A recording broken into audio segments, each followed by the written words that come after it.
हमें इस इक्वेशन के रूट्स निकालने हैं। मैं नोटिस करूं यहां पे डिनोमिनेटर में x है, तो मैं इसे ऊपर लेके आता हूं। पहले हम यहां पे लेफ्ट साइड में एलसीएम लेते हैं। अगर मैं एलसीएम लूं तो x माइनस टू मल्टीप्लाई होगा 1 से, x मेरा यहां आ जाएगा, तो ये होगा x minus two minus x, और डिनोमिनेटर में होगा x into x minus to, कुछ ऐसे। अब यहाँ पे x और माइनस एक्स कैंसिल आउट हो जाएगा, ये कुछ ऐसे कैंसिल हो गया, बचेगा माइनस टू, तो ये आ गया minus two divide by x into x minus two equal to 3। अब यहाँ पे हम क्रॉस मल्टीप्लाई करते हैं, इसे मैं यहाँ मल्टीप्लाई करूँ तो ये होगा minus two into three x x minus to. इसे हम सॉल्व करते हैं। अब 3x इंटू एक्स होगा 3x का square, 3x into minus two होगा माइनस 6x। माइनस टू को राइट साइड लेके जाऊं तो 3x square minus 6x plus 2 equal to 0 आ जाएगी इक्वेशन, कुछ ऐसे। अब हम इसे सॉल्व करते हैं using quadratic formula. Quadratic formula में सबसे पहले हम इस इक्वेशन को कंपेयर करते हैं ax square plus B X plus C में।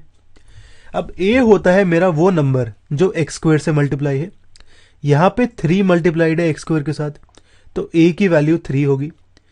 b होता है वो नंबर जो x से मल्टीप्लाई है, यहां पे माइनस 6 मल्टीप्लाइड है x से, तो b होगा माइनस 6। c होता है मेरा कांस्टेंट, कांस्टेंट होगा यहाँ पे 2, तो c की वैल्यू 2 आएगी। तो यहां पे हमारा a, b और c की वैल्यू आ गई। अब हम d की वैल्यू निकालते हैं। d होता है मेरा b स्क्वायर माइनस 4ac। मैं यहां b, a और c की वैल्यू पुट करता हूं, ये कुछ ऐसे आ जाएगा। माइनस का स्क्वायर प्लस हो जाएगा, 6 का स्क्वायर होगा 36, 4 इंटू 3 12 इंटू 2 24 आ जाएगा। तो d आएगा 36 माइनस 24 यानी 12। तो यहां पे d की वैल्यू आ गई।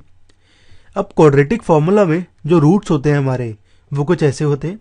x की वैल्यू होती है minus b plus minus root of d by 2a।